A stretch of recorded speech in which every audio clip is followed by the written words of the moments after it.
थाना A section पर तैनात एएसआई अल्लाह वसाय से मनसूब चलाई जाने वाली सोशल मीडिया पर खबर बिना तहकीक के मन गलत और बेबुनियाद है।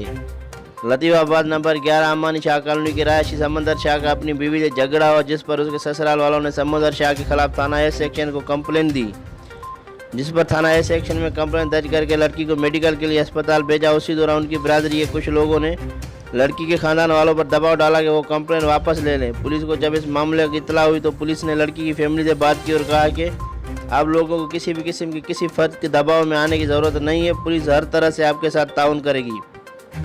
तो उस पर उनके साथ शामिल कुछ लोगों ने इस मामले को तोल दिया और एएसआई अल्लाह वसाय के खिलाफ मनगढ़ंत खबर सोशल मीडिया पर चला दी ताकि पुलिस इस सारे मामले से दूर रहे।